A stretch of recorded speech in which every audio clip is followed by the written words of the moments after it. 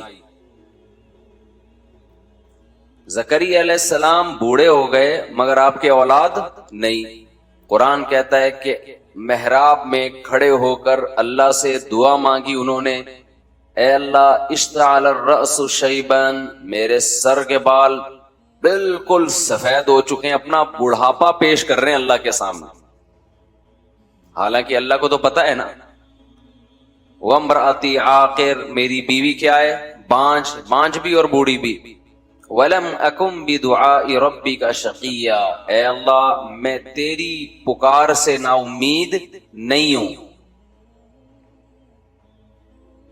مجھے اولاد چاہیے.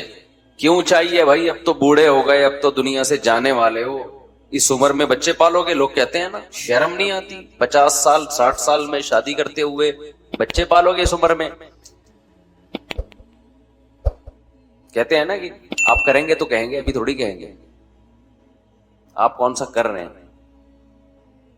اور جو خوراکیں چل رہی ہیں ان میں 60 سال میں یہ حماقت بھی بول لو نا نہیں کریں. جس ٹائپ کی پکوڑے اور مختلف چیزیں چل رہی ہیں نا، اس میں تو 40 سال میں پہلے کسی ڈاکٹر سے مشورہ لے لیں شادی سے پہلے.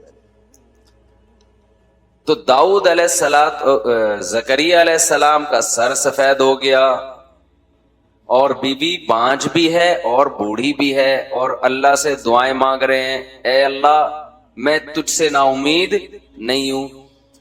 اللہ تعالیٰ نے خوشخبری سنا دی زکریا علیہ السلام کو. جب خوشخبری سنائی ہے تو پھر کہہ رہے میرے اولاد کیسے ہوگی، میں تو بوڑھا ہوں اور بیوی کیا ہے؟ بانجھ ہے. بعض دفعہ انسان دعا تو مانگ رہا ہوتا ہے، جب قبول ہوتی ہے تو اس کو خود حیرانگی ہوتی ہے. تو پھر اللہ نے زکریا علیہ السلام کو کیا کہا؟ قرآن کہتا ہے انہم کانوا یسارعون فی الخیرات ویدعوننا رغبا ورہبا. زکریا اور اس کی زوجہ، ان کو ہم بڑھاپے میں اولاد دے رہے ہیں جب اولاد کا امکان نہیں ہے. کیوں دے رہے ہیں؟ ایسا معجزہ کیوں ہو رہا ہے؟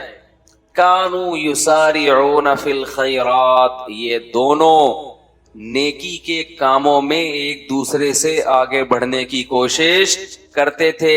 وَيَدْعُونَنَا رَغَبًا وَرَهْبًا، اور ہم سے دعائیں مانگا کرتے تھے، امید کے ساتھ بھی اور اللہ کے خوف کے ساتھ بھی. خوف کا مطلب اپنے اعمال کا خوف کہ کہیں پکڑ نہ ہو جائے قیامت کے دن، لہذا اے اللہ ہمیں اس عذاب اور پکڑ سے بچا لے، اگر ہم سے کوئی کوتاہی ہوئی ہے تو معاف کر دے. اور رغبن کا مطلب جو اچھے کاموں کی توفیق مل رہی ہے ان کے اجر کی بھی امیدیں تھیں کہ اللہ ہمارے ان نیک اعمال کو قیامت کے دن ضائع نہ کرنا، ان کا اجر ہمیں دینا. سمجھ رہے ہیں کہ نہیں سمجھ رہے؟ بھائی چھوٹے بچوں کو جب لایا کریں نا تو اپنے ساتھ بٹھایا کریں. جی اچھا چلیں، بچہ تو کرے گا نا، تار بھی کھینچے گا. بچے پہ غصہ کرنا بالکل ٹھیک نہیں. بچہ کچھ بھی جب بیٹھے گا تو کچھ کرے گا، وہ اگر کچھ نہیں کر رہا اس کا مطلب وہ انسان کا بچہ نہیں. اور بچے پہ کچھ کرنا ہی اچھا لگتا ہے، وہ پٹانگ کر رہا ہو تو ہاں یہ ضرور ہے کہ اس کو ویسے کنٹرول کریں جہاں ابا ہیں وہاں بیٹھے بچہ. اصل میں وہ بیان سن کے بچے تو پیدا ہو چکے ہوتے ہیں، ان کے پالنے کے لیے کہتے ہیں وہ آپ کے ساتھ ہی بٹھائیں گے، آپ کے مشورے پیدا ہوا ہے نا، ادھر ہی بیٹھے گا، تنگ آپ کو کرے گا وہ. تو بھائی جب پیدا ہو تو پالو، پالنا بھی خود ہے، تو پالنا بھی خود ہے اس کو.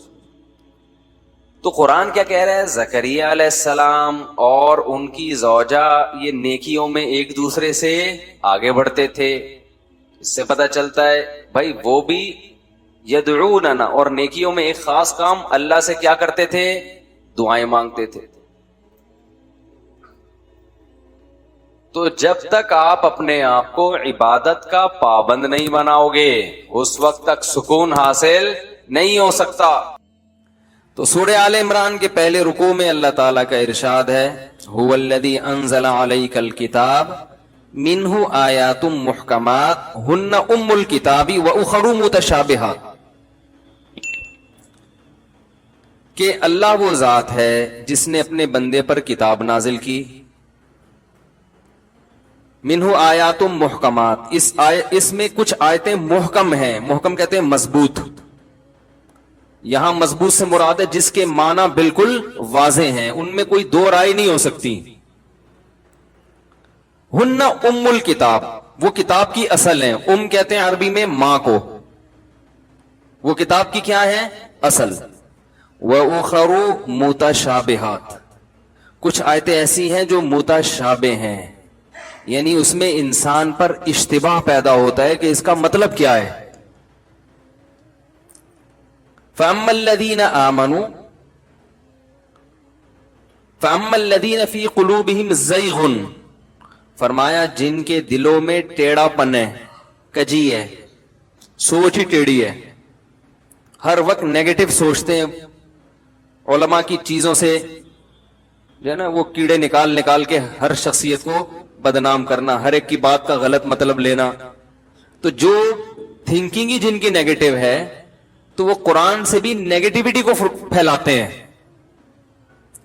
سے آپ اندازہ لگاؤ کہ اتنی مثبت کتاب، اس کو بھی غلط مقصد میں استعمال کیا جا سکتا ہے، سمجھ رہے ہیں؟ تو اس سے صاف پتہ چلتا ہے کہ آپ جس سے علم حاصل کر رہے ہو نا، اس بندے کا صحیح ہونا پہلے ضروری ہے کہ وہ مثبت سوچ رکھنے والا ہے یا منفی۔ لیبل سب اتفاق کا ہی لگائیں گے، مثبت کا ہی لگائیں گے، پازیٹیوٹی کا ہی لگائیں گے کہ ہم پازیٹیوٹی کو فروغ دے رہے ہیں، لیکن عمل کے نتیجہ کیا نکل رہا ہے؟ تو قرآن سے بھی غلط چیزیں غلط رخ پہ آپ لوگوں کو لے جا سکتے ہیں۔ تو اللہ فرماتے ہیں وہ قرآن کی غلطی نہیں ہے، وہ آپ کی سوچ کی غلطی ہے۔ تو اللہ فرماتے ہیں کہ فَأَمَّا الَّذِينَ فِي قُلُوبِهِمْ زَيْغٌ،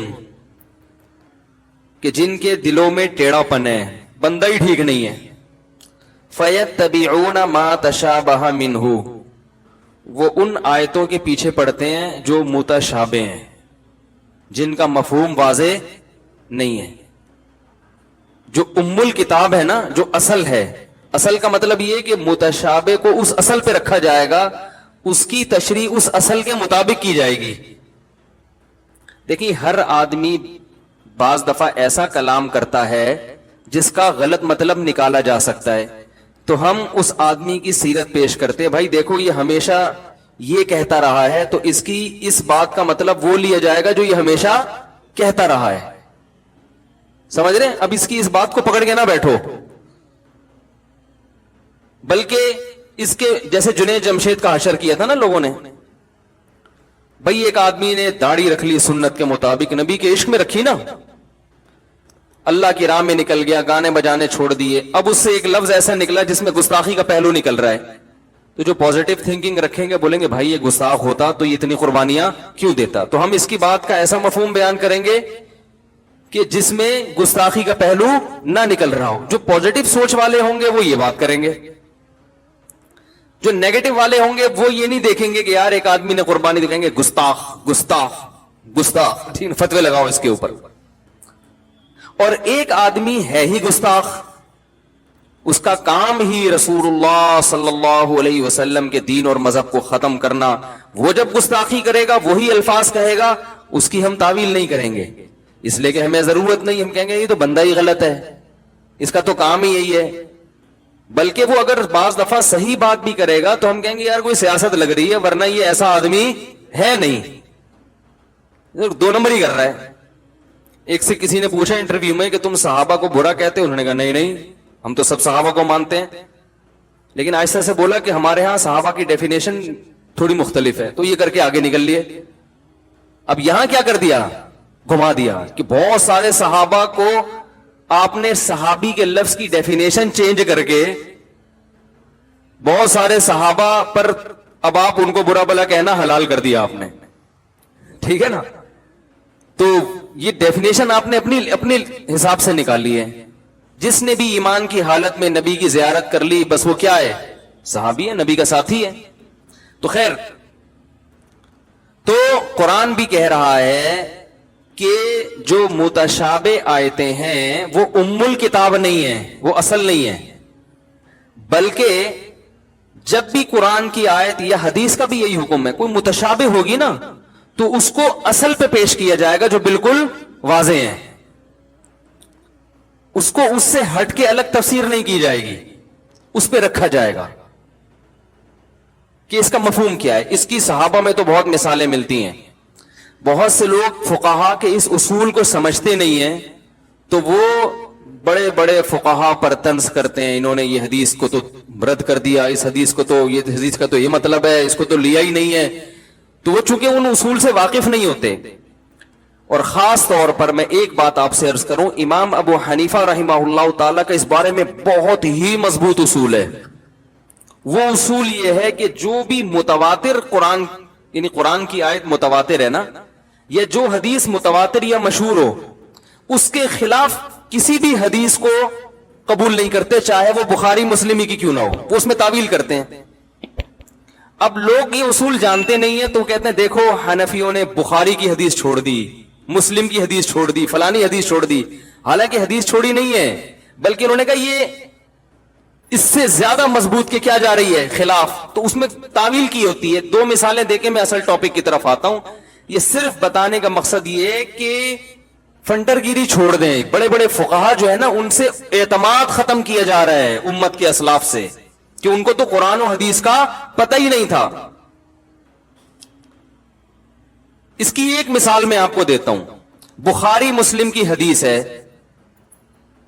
حضرت فاطمہ رضی اللہ عنہا، وہ نہیں جو نبی کی بیٹی تھی، کوئی اور فاطمہ، انہوں نے حدیث بیان کی، حضرت عمر کا دور تھا، کہ رسول اللہ صلی اللہ علیہ وسلم نے 3 طلاقوں والی عورت کے لیے حکم دیا ہے کہ اسے نہ تو نان نفقہ ملے گا اور نہ رہائش ملے گی۔ 3 طلاقیں ہو گئی تو بس عدت کے دوران نہ تو شوہر کے ذمے نان نفقہ ہے اور نہ وہ شوہر کے گھر میں عدت گزارے گی۔ بخاری مسلم کی حدیث ہے، یہ بالکل متفق علیہ صحیح حدیث ہے، بیان کرنے والی صحابیاں ہیں۔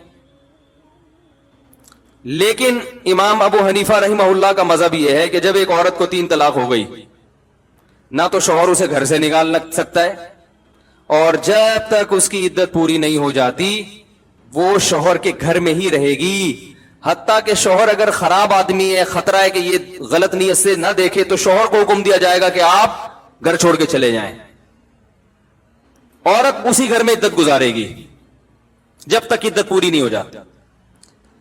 اب کوئی بھی اٹھ کے آپ کو بدگمان کر سکتا ہے فقہا سے، یار بخاری کی حدیث ہے، حدیث کا ریفرنس، حدیث کا حوالہ، حدیث نمبر، لوگ ان چیزوں سے متاثر ہوتے ہیں، پھر کلپ بازیاں چلتی ہیں، وہ اس کے خلاف، وہ اس کے خلاف۔ تو ایک علم کو جب تک پراپر طریقے سے نہ پڑھا جائے، انسان کو اس میں بات کرنے کی اجازت نہیں ہے۔ حضرت عمر رضی اللہ تعالیٰ عنہ خلیفہ راشد تھے، انہوں نے قانون بنایا تھا کہ جو طلاق یافتہ عورت چاہے 3 طلاقیں کیوں نہیں ہیں، شوہر کے گھر میں عدت گزارے گی، نان نفقہ بھی ملے گا۔ یہ حدیث حضرت عمر کے سامنے پیش کی کسی نے، حضرت عمر نے ارشاد فرمایا، لا ندعو کتاب اللہ و سنت نبینا بقول امرات لا ندری احفظت ام نسیت، ہم اللہ کی کتاب اور نبی کی سنت کو ایک عورت کے کہنے پہ نہیں چھوڑ سکتے۔ کیا مطلب؟ اس سے جو مضبوط دلیل ہے نا وہ کتاب اللہ ہے،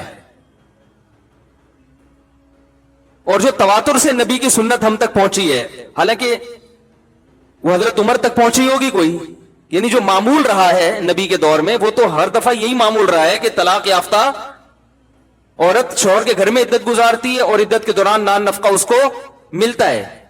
تو اب ایک عورت ایک حدیث بیان کر رہی ہے، ہمیں نہیں پتا یہ بھول گئی ہے یا اس نے الفاظ کو یاد بھی رکھا ہے، حضرت عمر نے نہیں قول مانا۔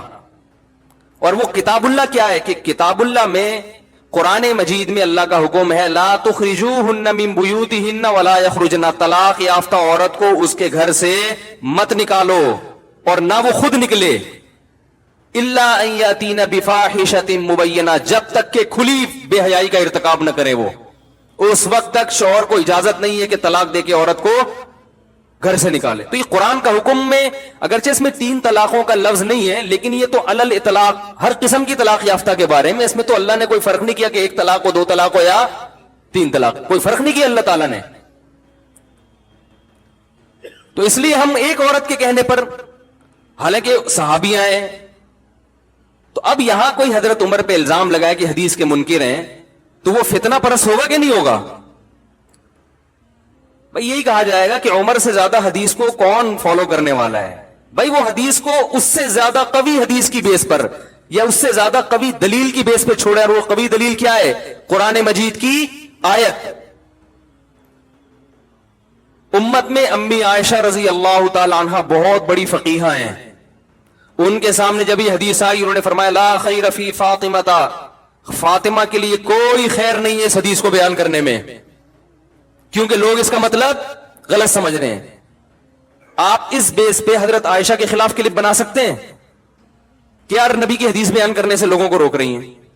وہ لوگوں کو اس سے نہیں روک رہی حدیث بھی، وہ کہہ رہے ہیں بھائی اس حدیث کا مفہوم وہ نہیں ہوگا جو یہ سمجھی ہیں، ان سے الفاظ کے نقل کرنے میں مسٹیک ہوئی ہوگی یا کچھ بھی ہے. تو علماء نے اس حدیث کے 2 مطلب بیان کیے ہیں کہ اصل میں یہ ہوا کہ حضرت قرآن نے کہا ہے نا کہ عورت فاحشہ مبینہ کا ارتکاب کرے، اور فاحشہ مبینہ میں بعض دفعہ زنا بھی داخل ہوتا ہے، بعض دفعہ بد اخلاقی، کہ مرد عورت کی بد اخلاقی سے اتنا تنگ آ چکا ہوتا ہے، اتنی چرب زبان ہوتی ہے وہ، کہ اس بد اخلاقی کے میں خطرہ یہ ہوتا ہے کہ یہ عدت میرے گھر میں بھی آرام سے اس دوران بہت کچھ کر جائے گی ہے، ٹھیک ہے نا، اس کی زبان سے بہت تکلیف ہو. تو بعض علماء نے کہا کہ حضرت جو فاطمہ، جو نبی کی بیٹی نہیں دوسری فاطمہ، میں اس لیے کہہ رہا ہوں کہ ایک صاحب نے ایک بزرگ کے خلاف کلپ، یعنی وہ نیٹ پر پروپیگنڈا کیا کہ انہوں نے حضرت فاطمہ کو چرب زبان کہا ہے. میں نے جب وہ سرچ کیا تو وہ ایک بزرگ انڈیا میں گزرے ہیں، ان عالم نے لکھا کہ فقہاء نے کہا کہ حضرت فاطمہ چرب زبان تھی. تو اس سے مراد کیا لیا؟ نبی صلی اللہ علیہ وسلم کی بیٹی، کیونکہ میں نے یہ مسئلہ پڑھا ہوا ہے کتابوں میں. تو میں نے کہا بھائی یہ وہ والی فاطمہ نہیں ہے. تو نیٹ پہ بہت گند ہو رہا ہے، علماء پہ کیچڑ اچھالے جا رہے ہیں. میں تو بار بار چیلنج کرتا ہوں، میں تو بس سامنے بٹھاؤ، ٹھیک ہے نا، سامنے بیٹھ کے بات کریں گے تو دودھ کا دودھ. لوگ سامنے بیٹھنے کے لیے تیار ہی نہیں ہوتے، اور پھر وہ کرتے رہتے ہیں کہ دلائل میں آپ کے طاقت نہیں ہے، آپ کے دلائل ایسے ہی ہے، آپ مسلک پرست ہیں، تو پھینکتے رہو، پھر بیٹھ گئے کچھ کا کچھ بناتے رہو، بیٹھ گئے. تو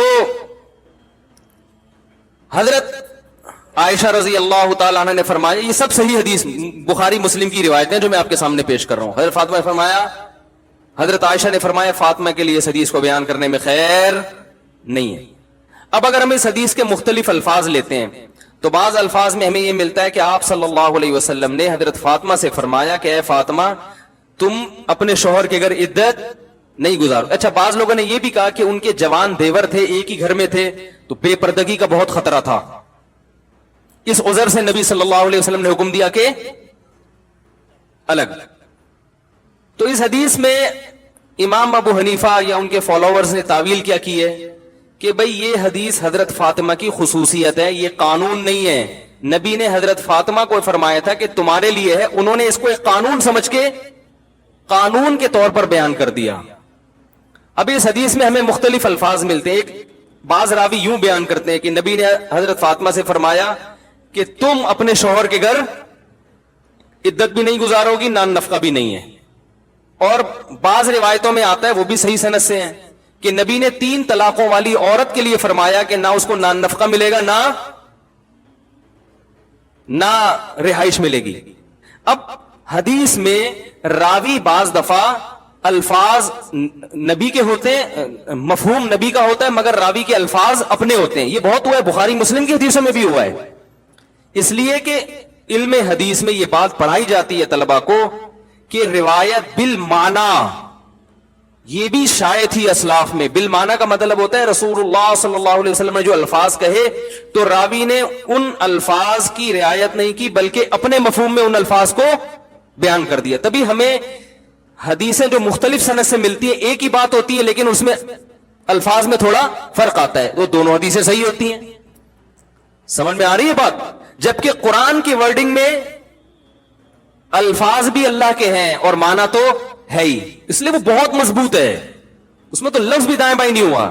تو حدیث مضبوط ہے مگر قرآن سے زیادہ مضبوط نہیں ہے. اس لیے جو امام ابو حنیفہ خاص طور پر اس معاملے میں بہت حساس ہے, کہتے ہیں قرآن کی جو نص ہوگی اس کے مقابلے میں خبر واحد چاہے وہ کتنی ہی مضبوط حدیث کیوں نہ ہو, جب تک کہ تواتر تک نہ پہنچ جائے یا حد شہرت تک نہ پہنچ جائے, اس وقت تک اس حدیث کے ظاہری معنی کو جو قرآن کے ظاہر کے خلاف ہوں گے قبول نہیں کیا جائے گا.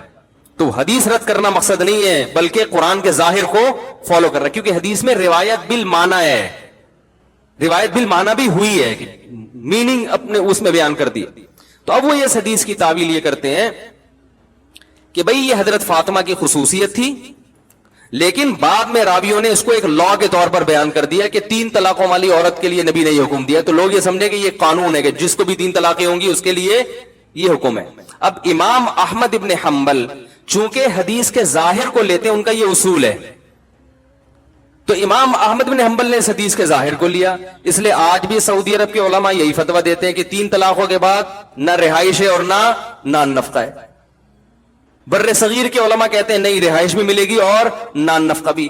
لوگ کہتے ہیں بھائی سعودی عرب کے علماء وہ عرب ہیں, وہ دین کے زیادہ قریب ہیں, ٹھیک ہے نا, وہ تو مکہ اور مدینہ میں رہتے ہیں, یہ انڈیا پاکستان کے مولویوں کو کیا آتا ہے. تو بات یہ ہے کہ انڈیا پاکستان کے مولوی فالو کس کو کر رہے ہیں, وہ ایک ایسے فقیہ کو فالو کر رہے ہیں جس کی فقاہت سب کے ہاں مسلم ہے, ایسے فقیہ کو فالو کر رہے ہیں, اور وہ قدیم ہے ان سب سے, وہ تابعین میں سے ہیں. امام ابو حنیفہ کی ملاقات ہوئی امام مالک سے. پہلے امام مالک امام ابو حنیفہ سے بہت بدگمان تھے, اس لیے بدگمان تھے کہ وہ کیونکہ ان کا مسلک بسا اوقات حدیث کے ظاہر کے خلاف جا رہا ہوتا ہے, حدیث کے ظاہری الفاظ کے, تو اکثر لوگ بدگمان ہو جاتے تھے کہ یہ تو حدیث کو نہیں مانتے. جب امام ابو حنیفہ کی امام مالک سے ملاقات ہوئی, امام مالک نے فرمایا اللہ نے اس شخص کو ایسی صلاحیت دی ہے کہ اگر یہ پتھر کے بارے میں ثابت کرنا چاہے نا کہ یہ سونا ہے تو یہ دلائل سے ثابت کر سکتا ہے. یہ ان کی یعنی اتنی ذہانت اللہ نے اس شخص کو دی ہے. تو اس پوری تقریر کا مقصد یہ ہے کہ آپ بدگمان نہ ہوں کلپ دیکھ دیکھ کے مختلف لوگوں کے, ہر ایک کی اپنی دلیل ہوتی ہے, ہر ایک کے اپنے اصول ہوتے ہیں. امام احمد بن حنبل اور امام شافعی کا مسلک یہ ہے کہ وہ حدیث کے ظاہر کو لیتے ہیں. تبھی ہمارے جو اہل حدیث حضرات ہیں ان کی زیادہ تر چیزیں شافعیوں سے اور حنبلیوں سے میچ کرتی ہیں, سمجھ رہے ہیں نا. عرب علماء سے زیادہ بہت سی چیزوں میں, یہ ظاہری چیزوں میں ان کے قریب ہوتے ہیں. تو اس سے لوگ ٹھیک ہے وہ بھی ٹھیک مذہب ہے, ہم اس کے بھی مخالف نہیں ہے. بعض لوگوں کا یہ اصول ہے بھائی حدیث کے ظاہر کو لے لو, لیکن بہت سے فقہا کا اس کے اپوزٹ ہے. وہ کہتے ہیں نا سب سے پہلے کیا ہے, کتاب اللہ ہے. اب جیسے ایک اور اس پہ میں آپ کو وہ ایک دلیل ایک پیش کرتا ہوں. جمہور فقہا کا مسلک یہ ہے کہ جو مرد یا عورت زنا کر لے تو اسے 100 کوڑے بھی لگائے جائیں گے اور جلا وطن بھی کیا جائے گا. اور اس بارے میں صحیح حدیث ہے, البکر بالبکری جلد 100 وتغریب عام. آپ صلی اللہ علیہ وسلم نے فرمایا جب کنوارا کنواری لڑکی سے زنا کرے گا تو 100 کوڑے لگیں گے اور ملک بدر کیا جائے گا اس کو. بالکل متفقن علیہ صحیح حدیث ہے. اس حدیث کی بیس پر امام شافعی اور امام احمد ابن حنبل اس کے قائل ہوں. امام مالک کا اس وقت مجھے ذہن میں نہیں ہے, اس کے قائل ہیں کہ زانی کو 100 کوڑے بھی لگائے جائیں گے اور 1 سال کے لیے ملک سے باہر بھی, جلا وطن. امام ابو حنیفہ کا قول یہ ہے, تمام فقہائے حنفیہ اسی قول کے قائل ہے کہ صرف 100 کوڑے لگائے جائیں گے. اب کوئی یوٹیوب پہ کلپ بنا کے ڈال سکتا ہے بخاری کی متفقن علیہ صحیح حدیث اور حنفیوں کا مذہب اس کے خلاف. دیکھو حدیث کو نہیں مانتے, یہ تو بخاری کا نام لیتے ہیں, مانتے نہیں ہیں. امام بخاری کی قبر پہ جا کے دعائیں مغفرت ہو رہی ہے, ویسے بخاری کو مانتے نہیں ہیں. بھائی بخاری کو امام بخاری بر صغیر میں پھیلانے والے ہمارے اکابر ہیں, بزرگان دین ہیں, ٹھیک ہے نا.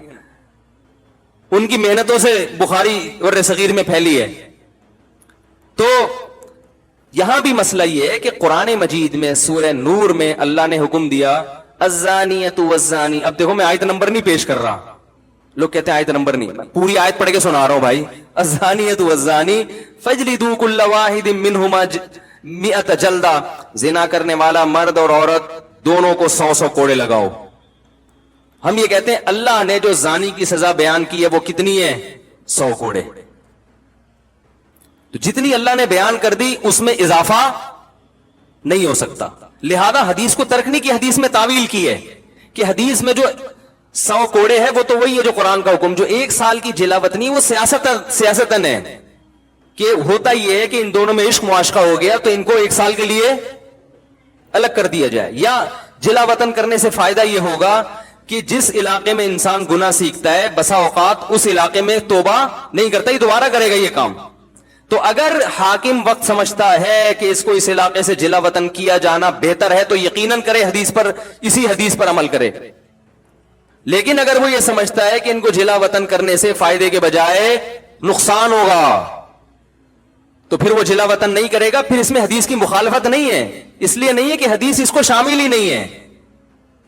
حدیث صرف ان لوگوں کو شامل ہے جن کو جلا وطن کرنے میں فائدہ ہو رہا ہو, تو یہ حدیث کی مخالفت نہیں ہو رہی ہے. اور وہ یہ بیان کرتے ہیں بسا اوقات جب کسی کو جلا وطن کر دیا جائے خاص طور پہ عورت کو, تو اس کے پاس کمانے کا کوئی ذریعہ نہیں رہتا, وہ پھر زنا ہی کو پیشہ بنائے گی. اس میں تو بالکل مصلحت کے خلاف ہے کہ اس کو آپ جلا وطن کر دیں.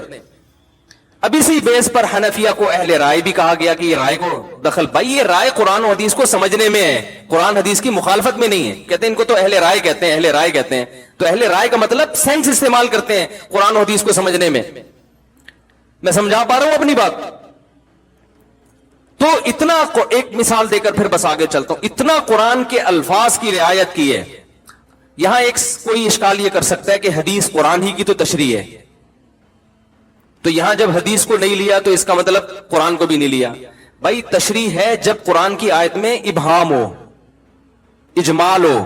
جہاں قرآن کی آیت میں اجمال ہے نا, یہ ابہام ہے, سمجھ میں نہیں آ رہا, وہاں حدیث کو لیا ہے. اور وہاں پھر امام حنیفہ نے ضعیف حدیث کو بھی لیا ہے. بات آ رہی ہے سمجھ میں؟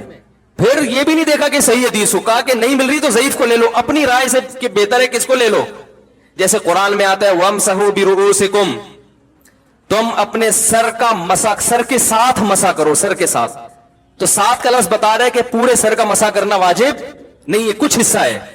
اب کچھ حصہ کیا ہے اس کو قرآن ڈیفائن نہیں کر رہا. اب بھائی کتنی مقدار, جب تک پورے سر کا تو ثابت ہو رہا ہے کہ نہیں ہے, اب کتنی مقدار ہے اس کے بارے میں کوئی نہ حدیث ملتی ہے نہ قرآن کی آیت ملتی ہے, تو کچھ بھی نہیں مل رہا. اب اپنی رائے سے کہتے ہیں کہ 1/3 2/3, اپنی رائے اس وقت استعمال کی جائے گی جب قرآن و حدیث میں دور دور تک کوئی اشارہ بھی نہ مل رہا ہو. تو امام صاحب کہتے ہیں اشارہ مل رہا ہے. وہ اشارہ کیا ہے؟ حدیث میں آتا ہے کہ مغیرہ ابن شعبہ رضی اللہ تعالیٰ عنہ فرماتے ہیں ان النبی صلی اللہ علیہ وسلم اتا سباتۃ قوم فبال وتوضأ ومسح علی ناصیتہ.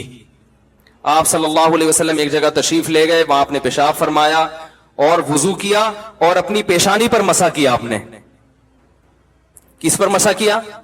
پیشانی پر. اب اس حدیث کی بیس پر امام احمد بن حنبل کہتے ہیں پگڑی اگر پیشانی پر ہو نا, وہ پگڑی بھی تھی, تو یہ بھی مسح کافی ہے. اور بعض فقہا اس کے قائل ہیں, یعنی حدیث کے ظاہر کو لیا. امام صاحب کہتے ہیں قرآن کیا کہہ رہا ہے؟ سر کا مسح ہوگا, پیشانی نہیں. تو حدیث میں انہوں نے تعویل کی کہ یہاں پیشانی سے مراد پیشانی کے بقدر, کیونکہ بعض دفعہ مضاف کو حذف کر دیا جاتا ہے کلام میں. آپ کہتے ہیں میری گاڑی پنچر ہو گئی ہے, تو گاڑی کا ٹائر پنچر ہوا ہوتا ہے. آپ کہتے ہیں میں 3 پلیٹیں کھا گیا, حالانکہ پلیٹیں نہیں کھائی ہوتی, پلیٹ کے اندر جو بریانی ہوتی ہے وہ کھائی ہوتی ہے, آپ نے شارٹ کٹ میں پلیٹ کو کیا کر دیا؟ حذف. تو ہم کہتے ہیں کہ راوی نے اصل میں یہ بتانا چاہ رہا تھا مقدار ناسیہ پر مسح کیا. مقدار کا لفظ راوی گول کر گیا کہ بھئی سب سمجھ جائیں گے. تو مقدار ناسیہ 1/4 بنتا ہے, تو انہوں نے کہا کم از کم 1/4 سر کا مسح کیا ہے؟ ضروری ہے. اب کوئی پاگل اٹھ کے بولے کہاں سے نکالا 1/4 مسح, کہاں سے نکالا؟ بھائی پورا تمیز سے بیٹھ کے آمنے سامنے بات کرو گے تو ہم بتائیں گے یہاں سے نکالا. صحیح ہے نا؟ ایک دفعہ میرا جماعت المسلمین سے کوئی بحث ہو رہی تھی, انہوں نے کہا یہ جو امام حنیفہ نے نکالا ہے مسئلہ حنفیوں نے کہ 1 درہم جو ہے نا جو ہتھیلی کی کھائی, اس کے بقدر نجاست جب تک اتنی نہیں پھیلے گی تو کپڑا ناپاک نہیں ہوگا, اس سے کم کم نجاست کیا ہے؟ پاک ہے. 1-2 قطرے اگر پیشاب کے شلوار پہ لگ گئے تو وہ نماز ہو جائے گی. یہ کہاں سے نکالا ہے؟ اور وہ بڑا پروپیگنڈا کر رہے تھے, جماعت المسلمین کے تھے, یہ کہاں سے نکالا؟ قرآن میں تو آتا ہے وَثِيَابَكَ فَطَهِّرْ, اپنے کپڑوں کو پاک رکھیں, بار بار ہے نا قرآن میں. الطہارۃ شطر الایمان, اور لا يقبل اللہ الصلاۃ بغیر طہور, حدیث میں تو آتا ہے طہارت کے بغیر نماز قبول ہی نہیں ہوتی. اور یہ کہاں سے نکال دیا 2 قطرے پاک ہیں, یعنی 2 قطرے لگے ہوئے ہوں, تھوڑی سی نجاست لگی ہوئی ہو تو نماز کیا ہو جائے گی؟ ہو جائے گی. وہ بڑا پروپیگنڈا کر رہے تھے, 8-10 سال پرانی بات ہے. ہر جگہ دیکھو قرآن کے خلاف ابو حنیفہ کا مسلک, حنفی لوگ امام ابو حنیفہ کی اندھی تقلید کرتے ہیں اور قرآن حدیث کو چھوڑ دیتے ہیں. قرآن میں تو کہیں نہیں ہے, تو وہ مجھے کہیں ہم چلے, ان کی کوئی کمبختی تھی یا کیا تھا واللہ عالم. تو میں نے ان سے عرض کیا, میں نے کہا دیکھیں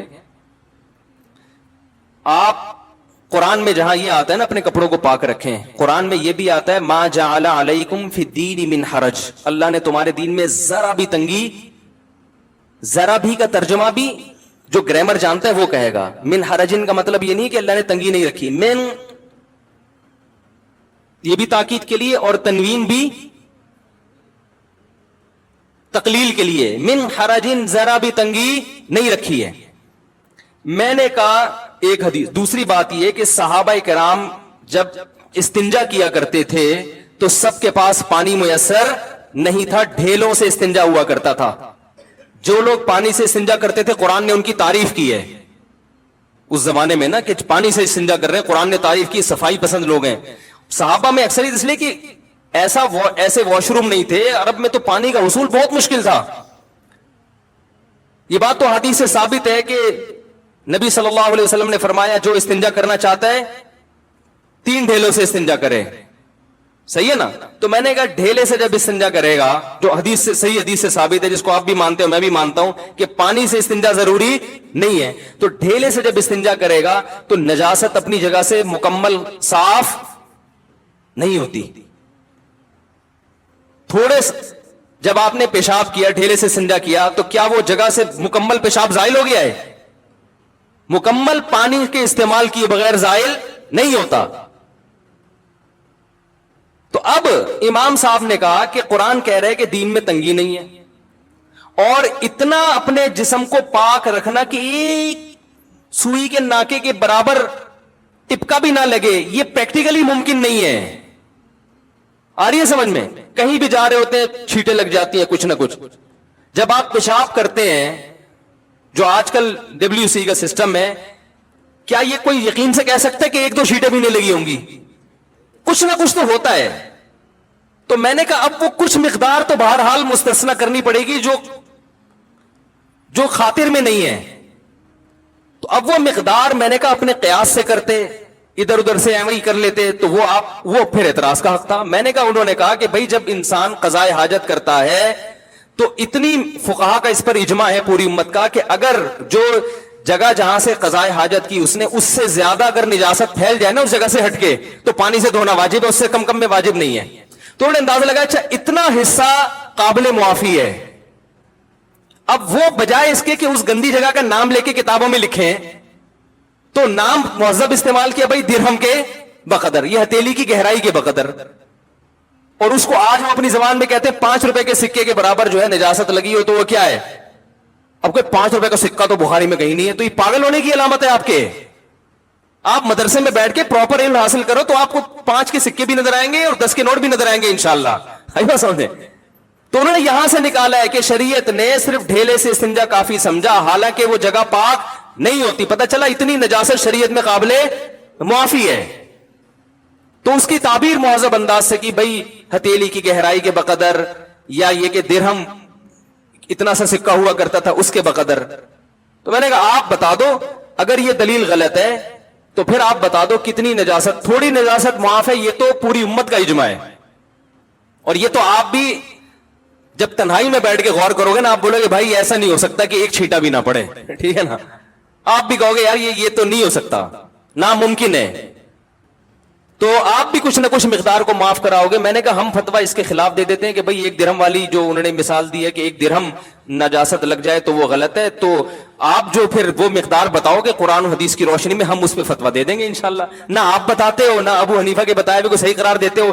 اس کا مطلب ہے کہ آپ صرف انگلی توڑنے کے لیے پیدا ہوئے ہو, صحیح ہے نا. امت کے دلوں میں شکوک و شبہات, وسوسے, فرقواریت, امت کو لڑوانا, اس کے علاوہ آپ کا دنیا میں کوئی کام نہیں ہے. تو ایسے درجنوں مثالیں ہیں, درجنوں، یہ تو میں نے چند دیے ہیں. تو اس لیے اس پروپیگنڈے سے متاثر ہونے کی چندہ ضرورت نہیں ہے. سمجھ رہے ہو؟ ہر فقی کا اپنا اصول ہے. سب سے پہلے قرآن کو. پھر ایک اور مثال دے کے بس آگے چلتا ہوں، جو میں اصل میں یہ تو کہیں اور سے مثال آ گئی.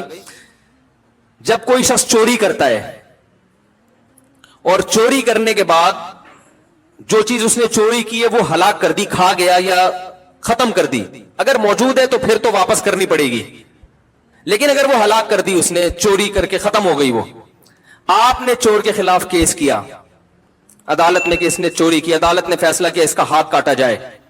عدالت یہ بھی فیصلہ کرے گی بھائی مالک کی چیز بھی واپس کرو، وہ کہے گا وہ تو اب میرے پاس ہے نہیں، اور دلائل سے ثابت کر دے نہیں ہے، تو اس پر اس کا ضمان نہیں ہے، اس پر ضمان نہیں ہے، بس ہاتھ کٹے گا، بس وہ چیز گئی، بس ہاتھ کٹے گا کافی ہے. اگر رکھی ہوئی یہ چیز ہے تو واپس لا کے دو، نہیں یہ کھا گیا، جیسے کھانا تھا تربوز پہ تو ہاتھ نہیں کٹتا ٹھیک ہے نا.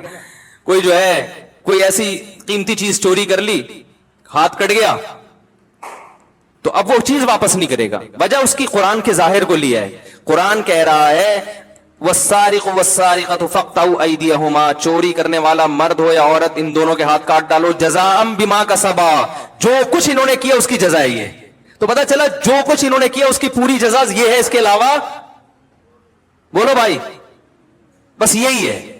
وہ کہہ رہے ہیں اس میں ہم اضافہ نہیں کر سکتے. اور بہت سارے ہیں، ہم کہتے ہیں وضو میں 4 فرض ہیں. اچھا یہ بھی ذہن میں رکھیں، بعض دفعہ یہ ہوتا ہے کہ 2 حدیثیں دونوں صحیح ہوتی ہیں، دونوں بالکل صحیح ہیں، لیکن ایک قرآن کے قریب ہوتی ہے تو اس کو لے لیا جاتا ہے، اور جو قرآن کے ظاہر کے قریب نہیں ہے اس کو ترک کر دیا جاتا ہے. تو جس کو ترک کیا جا رہا ہے اس پہ الزام لگائے جاتے ہیں یہ بخاری کی حدیث سے اس کو ترک کر لیا، ترمذی والی لی. بھائی ترمذی والی ٹھیک ہے بخاری میں نہیں ہے لیکن وہ قرآن کے زیادہ قریب ہے. تو اس کی بہت مثالیں ہیں، پھر وہ ہمارا ٹاپک رہ جائے گا، میں جلدی سے اس ٹاپک کی طرف آتا ہوں. تو میں یہ کیا عرض کر رہا تھا بھائی، متشابہات جو ہے متشابہات، اس کی اللہ نے کیا فرمایا کہ جن کے دلوں میں ٹیڑھا پن ہے وہ متشابہات کے پیچھے پڑتے ہیں. تو یہ ٹیڑھا پن جو ہے نا صرف یہ بہت لوگوں میں آج بھی ہے. جیسے اس دور میں قرآن سے ایسی آیتیں نکالتے ہیں جس کا مفہوم واضح نہیں ہے، تو حضرت قرآن نے کہا جن کا واضح نہیں ہے ان کو ان پہ پیش کرو جن کا واضح ہے. تو کسی کی بات کا ایسا مطلب لیا جائے گا جس پہ وہ خود راضی بھی ہو، ایسا مطلب لینا جس پہ وہ راضی نہ ہو وہ مطلب کبھی بھی نہیں لیا جائے گا کسی کی بات. اور اسی میں ہمارے سیاستدانوں سے جو بعض دفعہ غلطیاں ہو جاتی ہیں بیان کرنے میں، وہ جو ایک بات ہو گئی تھی کہ وہ لوٹ مار میں لگے ہوئے تھے، غلط جملہ تھا یہ. لوٹ مار والا غزوہ احد کے بارے میں کہنا بالکل درست نہیں تھا، لیکن اس میں بھی آپ کو تھوڑا سا یہ سینس سے کام لینا چاہیے کہ ایک آدمی کا مقصد صحابہ کی گستاخی نہیں ہے، وہ نہ وہ اردو کا ماسٹر ہے اور وہ صحابہ کے فضائل میں ایک چیز بیان کر رہا ہے. اب ایسا آدمی اگر لوٹ مار کا لفظ استعمال کرے گا تو آپ زیادہ سے زیادہ اس کو یہ کہیں گے بھائی الفاظ میں کیا کریں، احتیاط کریں. لیکن اس کو یہ کہنا کہ یہ صحابہ کا گستاخ ہے، ان لوگوں کو تو یہ تو گستاخ لوگ ہیں، یہ آپ کے ذہن کے پست ہونے کی علامت ہوگی. تو یہ ہوا تھا نا کچھ دن پہلے ایک بیان آ گیا تھا کہ وہ صحابہ کا نام لوٹ مار میں گئے، تو بھائی یہ لوٹ مار کا لفظ بالکل نامناسب، اتنا کافی ہے بھئی یہ الفاظ کیا کریں، آئندہ الفاظ ذرا احتیاط سے استعمال کریں. لیکن اس پہ اتنا نہیں کیا بلکہ ایسا اس پہ یعنی ایک ہنگامہ برپا کیا گیا ہے کہ گستاخ گستاخ گستاخ. تو وہی بات ہے کہ یہ مجھے تو ایسا لگتا ہے ہمارے ان جذباتی پن سے لبرل لوگوں کو طاقت مل رہی ہے. وہ یہ کہہ رہے ہیں، وہ یہ کہیں گے ان مذہبی لوگوں کو بالکل بند کر دو، یہ نہیں جینے دیں گے ہمیں، یہ کسی پہ کسی بھی وقت کوئی بھی فتویٰ لگا سکتے ہیں. تو غلط کو تو غلط ہی کہا جائے گا، لیکن جتنا غلط ہے جتنا غلط ہے اتنا کہا جائے گا، اس سے زیادہ نہیں کہا جائے گا. نبی صلی اللہ علیہ وسلم کی سیرت میں ہمیں بہت سی مثالیں ملتی ہیں. صحابی رسول نے باقاعدہ نبی کا صحابہ کا راز فاش کر کے مشرکین مکہ کو بتایا کہ آپ صلی اللہ علیہ وسلم مکہ پہ حملہ کرنے والے، حالانکہ آپ نے چھپایا ہوا تھا. حاتب ابن ابی بلتع رضی اللہ تعالیٰ عنہ غالباً راز شو کر دیا، اور اس نیت سے کہ میرے رشتہ دار کم از کم وہاں پہ محفوظ ہو جائیں. گرفتار ہو گئے، پکڑے گئے. حضرت عمر نے کہا کہ ان کی گردن اڑاتا ہوں میں. راز فاش کیا. آپ صلی اللہ علیہ وسلم نے فرمایا نا نا نا نا. دیکھو کوئی اور آدمی یہ کام کرتا آپ حکم دیتے گردن اڑاؤ. جاسوسوں کی گردنیں اڑائی ہیں آپ نے؟ فرمایا نہیں. یہ تو بدر میں شریک ہوئے ہمارے ساتھ. تو جو اگر یہ ہمارے دشمن ہوتے تو بدر میں شریک ہوتے ہمارے ساتھ ہی ہے. نہیں یاری بات میرا خیال ہے بھائی, جو بدر میں شریک ہوئے ان کی تو اللہ نے گواہی دی ہے. تو پھر آپ نے پوچھا کہ حاتب تم نے ایسا کیوں کیا؟ انہوں نے فرمایا یا رسول اللہ مجھے یقین تھا کہ اللہ فتح عطا فرمائے گا آپ کو, میری مخبری سے کچھ نہیں ہوگا, لیکن میرے کمزور رشتہ دار ہیں, میں چاہ رہا تھا یہ خبر میں لیک آؤٹ کروں گا تو مشرکین مکہ کم از کم میرے رشتہ داروں کا تھوڑا خیال کر لیں گے. آپ نے چھوڑ دیا ان کو. یہی غلطی کسی اور سے ہوتی تو آپ, حدیث سے ثابت ہے کہ جاسوس کو آپ نے کیا کیا ہے, مخبر کو قتل کیا ہے, لیکن ان کو قتل کیوں نہیں کیا؟ بدر کا حوالہ دے کے. تو یاد رکھو میرے بھائی, کوئی سیاستدان, کوئی عالم, کوئی بھی شخصیت ممبر پہ بیٹھ کے بات کرے, اس کی زبان سے زبان لڑکھڑا گئی, الفاظ غیر شائستہ استعمال ہو گئے, تو آپ اس پہ گستاخ کا فتویٰ لگانے سے پہلے اس کے ماضی کو اٹھا کے دیکھیں آپ کہ یہ کیا فطرتاً گستاخ ہے یا اس سے غلطی سے یہ لفظ زبان سے نکل گیا ہے اردو نہ آنے کی وجہ سے. بعض دفعہ اردو آتی ہے, سب کچھ ہوتا ہے, پھر بھی انسان سے نکل جاتے ہیں الفاظ. یہی حشر جنید جمشید کا کیا, یہی جن میں نام نہیں لوں گا, جو ایک ہر آدمی دوسرے کی غلطی کو نا کیش کرانے کی کوشش میں لگا رہتا ہے کہ غلطی کرے, اور اوپر سے تو احتجاج کر رہے ہوتے ہیں, اندر سے بڑے خوش ہوتے ہیں, الحمدللہ بہت اچھی غلطی ہوئی, آپ زبردست غلطی ہوئی, بڑا مزہ آیا, 2-4 ایسی غلطیاں اور کر دو بس. تو ایسے لگ رہا ہوتا ہے کہ ذلیل کرنے کا ہمیں کیا مل گیا, موقع مل گیا. تو یہ ہمارے نبی کی سیرت نہیں ہے. سمجھ رہے کیا بات تھی یار, کہاں سے کہاں بات چلی جاتی ہے. متشابہات پہ بات چل رہی تھی نا. تو متشابہات, لوگ کہتے ہیں قرآن و سنت کی بات کیا کرو, کیا ادھر ادھر لے گئے. یہ جتنی بات اول سے آخر تک کر رہا ہوں نا میں, چشمہ لگا کے, اچھا والا چشمہ لگا کے دیکھیں تو آپ کو نظر آئے گا کہ یہ عین قرآن و سنتی کی بات ہو رہی ہے. سمجھ رہے ہو, عین قرآن و سنت ہی کی بات ہو رہی ہے. قرآن و سنت کو جب تک موجودہ زمانے کی مثالوں پر منطبق نہیں کیا جائے گا نا تو عمل کی توفیق نہیں ملتی. آپ 100 دفعہ بیان کریں کہ ناپ تول میں کمی حرام ہے, ناپ تول میں کمی حرام ہے, یہ تو قرآن میں تو کہا ہے نا ویل للمطففین, تباہی ہے ان لوگوں کے لیے جو ناپ تول میں کمی کرتے ہیں.